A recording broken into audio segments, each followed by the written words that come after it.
Okay, guys, just a little introduction. Thank you so much for coming out. This is a live stream. So, this is Real Science Live. I'm here to answer any questions you guys might have regarding medicine, health, fitness, performance, hormones, peptides. I am the biggest geek in the whole world when it comes to all of this stuff. I love talking about it. I do this for a living. I do have a my own medical clinic where we practice performance medicine, and that includes hormone therapy, thyroid, weight loss, menopause, anti-aging, recovery, and just general performance and athletic fitness. So I'm happy to discuss all of these things with you. I'm here. I wanted to make myself available if there's anybody out there that has any questions regarding anything medically related. I love this stuff, and I'm here for it. I'm here for all of it. So if you have any questions, feel free to hit me up.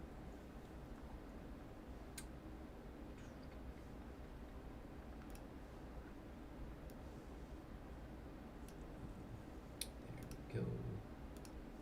There, that's better.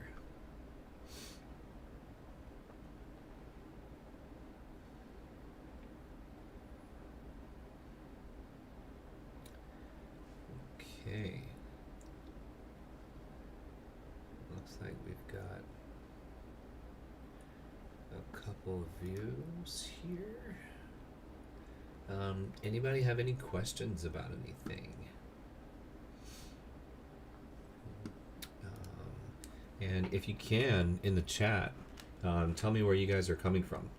What's your favorite HGH dosing protocol? Ooh, that's a good question. I have a new one that I really like. What are your goals? What are you trying to do?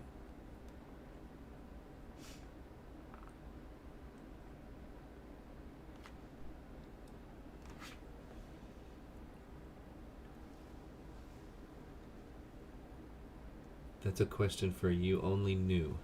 Um, what are you trying to achieve?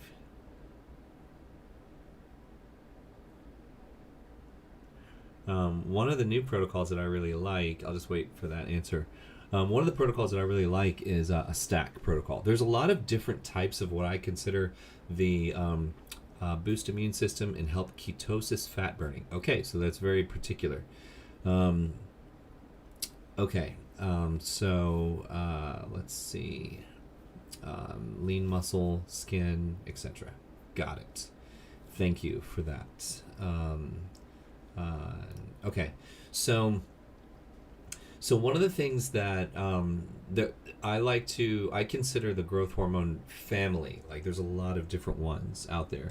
Many of the growth hormone family members do the same thing. Like, and some of them are a little bit different, but most of them do practically the exact same thing. Okay. Oh, I think I flickered. I think I'm back on now. Okay, so my big thing is going to be I would want you to have continuous growth hormone boosting capability all the time. Like, I want that to be in your system all the time. So I really like the longer acting growth hormone, the longer acting growth hormones with minimal daytime sleepiness. Yeah, yeah. You shouldn't, if you're doing growth hormone right, you shouldn't get any sleepiness with it. Most growth hormones I recommend to be taken at nighttime, not because it makes you sleepy, but it can make you sleep harder. I guess is probably the better way to put it, because you are going to go into a deeper level of sleep. I really like the blends. I like a blend of a short acting and a long acting growth hormone. Something like CJC 1295 and ipamorelin are commonly put together. Very, very damn near identical to samorelin and hexarelin, the short acting and long acting components of those two. They blend really well together. I also like some others, like tesamorelin is good. I like it because it is a it's very similar to like samorelin and CJC. Very similar. Now, there's been a lot of weird stuff said about, in my opinion, weird stuff said about tesamorelin Like if you look, like people will say, "Oh, tesamorelin is awesome. It's the one that burns the fat. It's the one that burns visceral fat. It's gonna like and they kind of paint it as a fat loss growth hormone." When in reality it's not at all. Like the only reason why that's come about is because there was a company that a pharmaceutical company that was trying to take tesamorelin through the clinical trials, hoping that they could patent it and be able to mass produce and sell it. Now, before you go into clinical trials, if you have deep enough pockets to be able to do that, only the big pharmaceutical companies are able to do that. What they have to do, they have to choose what's the indication for this medication. If you choose too many, then and you fail clinical trials, then you're done. You just waste all your money. So they have to be incredibly selective with that. So they selected tesamorelin, and then but the indication that they selected out of all the different things that tesamorelin does, because it does growth hormones do so many things, they chose weight loss because they thought they would be able to make the most money off of weight loss. That's the only reason why they did that. And they said, okay, here's the money, let's do the clinical trials. So there's a different subset of clinical trials funded by the big pharma company, specifically for weight loss. Okay, so when all these studies came out, tesamorelin for weight loss, blah, blah, blah, blah, blah. Okay, that's great. But I know that mechanically tesamorelin acts identical to samorelin. So when I hear people say, oh, if you want to be on a growth hormone, you have to take, for weight loss, you have to take Tessa because Tessa is the one for weight loss. Whoa. Yeah, it's so a lot of information gets conflated when it comes to these kind of things. I'm a stickler for details, so I like to kind of stay on top of that. But if you wanted to do Tessa with it, you can. That would basically replace your CJC 1295 or your samorelin. The effectiveness, the lifespan on the half-life on the medication they're almost identical. The cost, though, for whatever reason, is not identical at all. The cost for Tessa is quite a bit more expensive. But why, I don't know. I have no idea. But just supply and demand, I guess. If I were in your situation, I would be maximizing like a CJC 1295 and ipamorelin. Yeah. Any melanotan peptides available to be compounded? Yeah, actually, we have both of them. We have melanotan 2 and we have PT141. So yeah, they're out there. You just have to be with a good compounding pharmacy that you have a good relationship with. So but yeah, we've had it for a while. And they work well.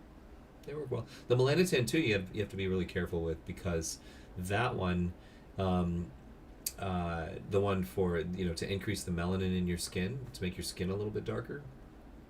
I talked to a patient about that this morning.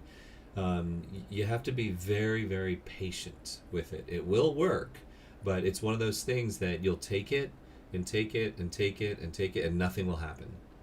And then you get frustrated and you're like, screw it, I'm going to double my dose because I'm frustrated or whatever, and then you double your dose, and a week later you're orange, like you look cartoonishly orange, like it's awful, So the way to handle melanotan is to go slow, and like really take your time, I hate pretty much all nasal, like compounded nasal medications. In my opinion, I just think I would much rather do injectable. I can see it, I know it's in, and I know I got the right amount. With like, how many times have you used like a nasal like allergy spray or something like that, and you spray it once and you're like, I don't know, did I get any? Let me spray it. You spray it again. Did I get something that time? Maybe let me do one more time. Boom. Okay, so if you're taking melanotan 2 and you just gave yourself triple the dose, that's a problem. That's going to be a problem. And that's not okay. So yeah, I don't like any of the nasal stuff. Even though just because you can put something in a nasal dispenser doesn't mean you should. Yeah, hopefully that all answers your question. Minimal daytime sleepiness, lean muscle. So that's awesome. Are you on any kind of hormone therapy right now?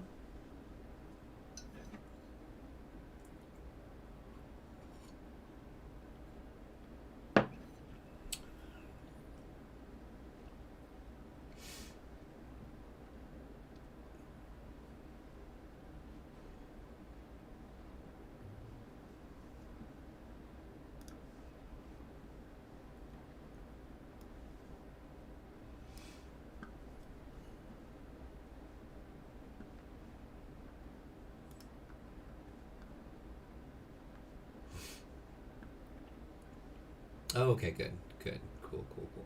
And so you're on TRT and HGH. Okay, gotcha, gotcha. Awesome, awesome. Well, yeah, the oh, if you're on standard HGH like HGH 191, um, then the problem with HGH 191, I mean I like it. It works well. I've been on it many times, but the um, the problem though is that it has a short half life, so it's not in your system for very long. The half life on regular HGH, and that's omnitrope, somatropin, norditropin, all of those, black top, blue top, whatever, like all of those, they are, um, they have a half life of about 26 minutes. So once you inject it into your body, and you know how expensive each injection is, like it lasts in your system. In 26 minutes, half of that medication's gone. So, I prefer the longer acting stuff. Um, and Josh, how's it going? What's up? Thank you for joining. What's your go-to anti-aging protocol for longevity? Oof. That is a loaded question. That is a big loaded question. So, the when it comes to anti-aging, um, that means a lot of things to a lot of different people. Now, you've probably seen people who look really young. They might look like they have a baby face, and because their skin looks so good, but a stiff wind would blow them over, or they'd never be able to walk a mile, and they just physically don't. So when I think about anti-aging, I kind of go back and I think about like the animal kingdom, and um,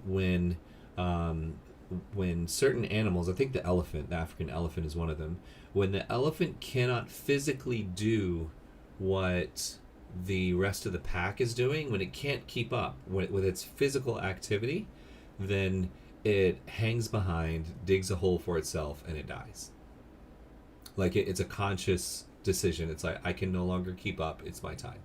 So I think about the physicality part of things. I think about like when I think anti-aging, I think I have to be able to get around, stay physically active, be flexible. So flexibility. I want to be lean where this extra body fat isn't causing problems for me. And yes, the more of the vein part, like I want to look good too throughout the whole thing. That's obviously a big part of it. But that's just a component. Like, so all of it fits. So my short answer is lifestyle, lifestyle. Lifestyle is huge. When it comes to medication protocols, I'm a huge proponent of TRT. TRT is the only one that is going to really make you feel younger. A lot of the peptides can make you look younger, but TRT is going to make you feel younger. And that those have to go to you. You want those to go together, and so with that in mind, GHK copper is awesome. Growth hormone is awesome, and you could stay on those forever, really, like very safely, and it would do really well. So, you like the undecanate form of test? Not necessarily. I'm not a huge fan, because it lasts so long. When it comes to testosterone, it's all about timing. There's a certain amount of timing that has to take place, or time that has to take place before, from the time that you get your injection to the time that your levels peak, all the way till the time that your levels trough. and then that's when you need another injection. So balancing out the timing is everything. So when you talk about the different testosterone uh, um, esters, there are different ones. The common ones are cypionate, propionate, undecanate is a common one. Enanthate is more common in Europe. But so let's just say those. So if you were to, if I think about them like this, because some people will say, oh, well, undecanate's the best, enanthate's the best, and I like propionate or whatever. I look at it like this. It's like if you give a 45-pound plate to a bodybuilder, a CrossFitter, and a track star. You give a 45-pound plate to each of them, and you ask them all to go across the room with it, walk across the room. Like, they're going to get to the other side of the room at different times, but at the end of the day, it's still a 45-pound plate. Like, those are just esters. They're just carriers of the growth hormone. I'm sorry, excuse me. They're just carriers of the testosterone itself. So, it's more a matter of how much time, you're and planning out the timing, because, if you're taking testosterone, you should be paying close attention to your estrogen as well. So then you have to understand, when is my peak estrogen levels? When is my trough estrogen levels? How do I manage that? And if you're switching from like a something relatively moderate acting like cypionate, and you're switching over to undecanate, which is much longer acting, then it's going to change that management, and you could set yourself up for a lot of side effects, estrogen type of side effects, if you don't catch that. So I generally like to stick with cypionate and just build my timing balance around that. The undecanate, I know it's supposed to be a lot longer, but it's just not predictably like as it's not super predictable with exactly how long it takes. In my opinion. Does your clinic offer regenerative therapies as well? Yes, we do, actually. Good question, Josh. So the regenerative therapies we offer are, everybody's heard of stem cells, hopefully. I've been a huge fan, a huge geek for stem cells for a long time. And I've been very frustrated and disappointed with the medical community that for decades they have not been a very strong proponent of them in the United States, not for any scientific reason and not because they don't work, but for some really stupid and really bad political reasons. So now the tide is finally slowly starting to turn over when it comes to that. So they're offering, like, we offer stem cells, and probably my most exciting version of stem cells is something called exosomes. So these stem cells, just so you know, are legal. They are highly regulated. They're out of a pharmacy here in the United States, which takes the placentas from childbirths that are right here in the U.S. And they go through the whole process of like interviewing the moms, like before the baby. They're there in the delivery room. They collect the placenta and everything, and then they take it back to their lab and they process everything. So they do the whole thing themselves, and they work with research universities and stuff. So they're very, very highly involved. Now, the way that the exosomes work, exosomes are my favorite because they're the most stable. Exosomes are basically the active ingredient of stem cells. So if we can extract the active ingredient, the part that's actually doing the real work, it turns out that part doesn't have to be alive at the time of injection. Stem cells do.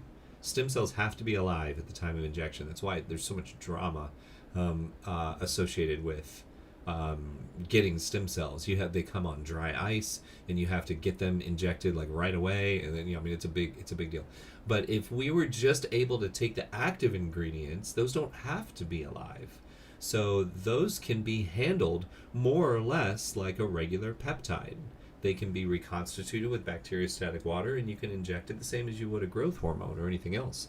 And then that, if that's the case, then you don't have to fly to Tijuana or Brazil or wherever. Like you can have it in a bottle in your refrigerator, And I have some patients that are taking exosomes every day, and just for that's probably not probably that is the strongest anti-aging protocol that is out now, like without a doubt. Like it would be exosomes, far and above more powerful than human growth hormone. But I love exosomes. They're great. I've done them many times. Yeah. So, but yeah. So those are the regenerative therapies that we offer, both stem cells and exosomes. We get into quite a bit because we have patients that come to us and they're, they either got an unfortunate accident or they're having an elective surgery or they need to have their hip replaced or something like that, and they want to recover, as quickly as their body will allow, and there's really nothing wrong with that. But it just has to be signaled to your body. You have to tell your body to recover at your maximum level of recovery, and your body, just if left to its own devices, will just play it safe and slow, and just they won't it won't really work that hard, especially the older we get.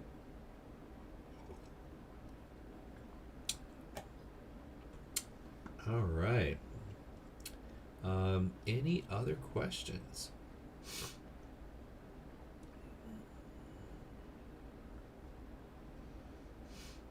Those are some pretty good questions so far.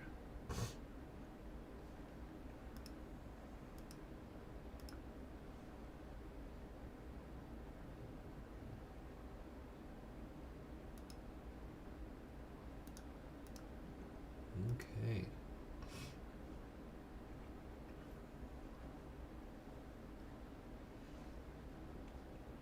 Okay, opinions on DHEA. Yeah, so DHEA is, it is a precursor. So it's a precursor to a lot of steroid hormones. Now, just so everybody is aware, like you have a lot of steroid hormones inside your body. Not all of them are, well, you don't want more of all of them. Sometimes we want more of a specific steroid hormone. Your body can use a little more of that. But there's others that we just don't want more of. Like, for example, cortisol. Cortisol is a steroid hormone. Nobody wants more cortisol. It just doesn't, it wouldn't make any sense because it would make you feel horrible. And you'd put on water weight and gain weight and stuff like that. It just wouldn't be good. But so the problem with DHEA is that DHEA is a precursor to all steroid hormones.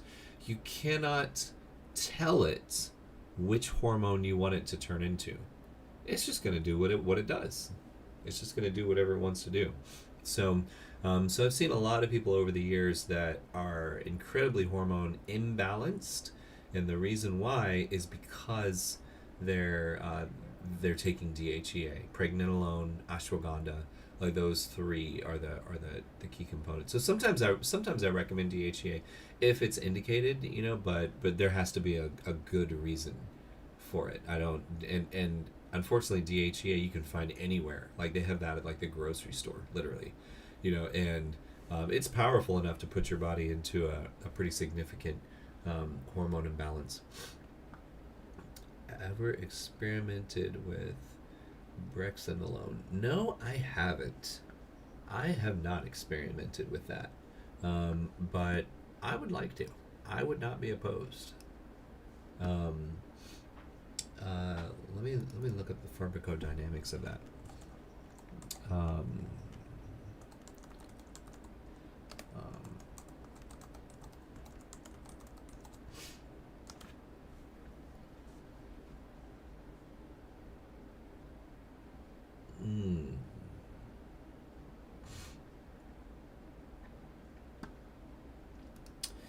Yeah, so that one, this one is interesting.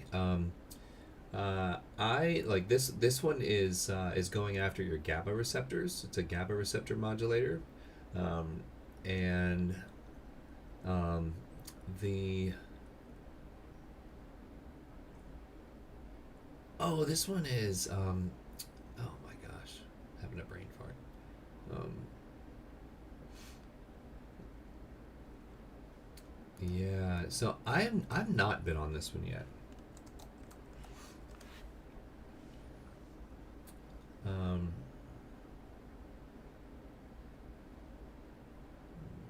yeah, I've been wanting to. It's mostly used as a sleep aid, but it's called uh, some people call it DSIP, but no, I haven't tried it yet. I have my own kind of cocktail for sleep that I really like. Um, and let's see for yeah, so it is kind of related to progesterone or alloprogesterone is what they call it. But so yeah, I wouldn't mess with that. I would not be comfortable using that with hormone balancing a female, just because that could get messy. I wouldn't want to do that. So yeah, but that's a good question though.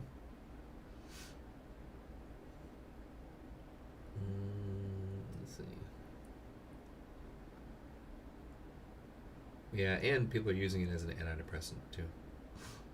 So yeah, anything in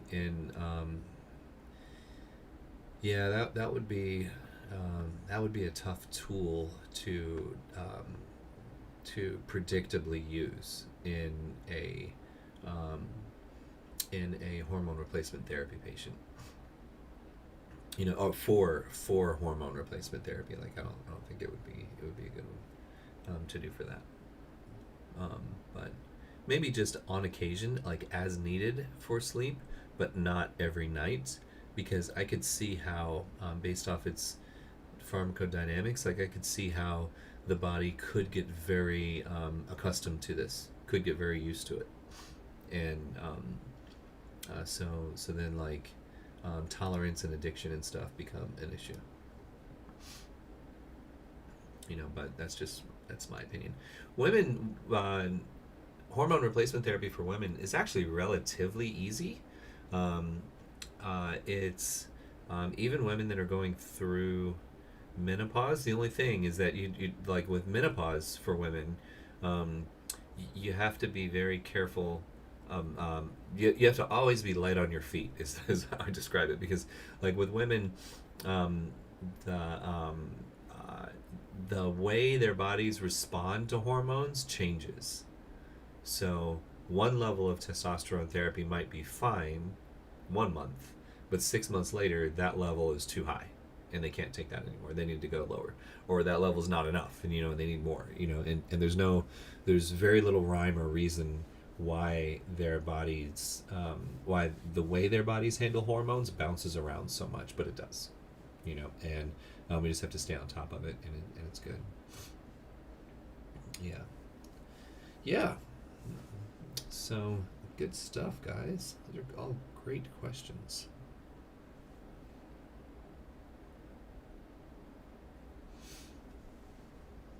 Okay.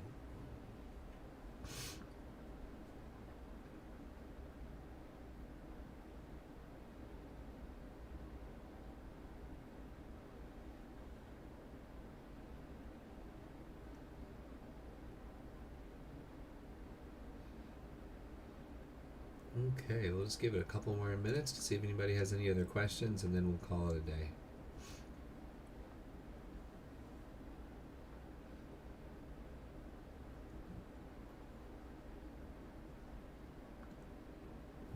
Okay.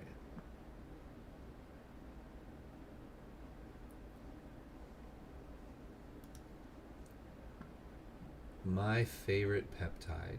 Hmm. Um. Oh, I've got a ton. I don't know. I don't know. My favorite. One of my favorite peptides is GHK copper. I really like that one.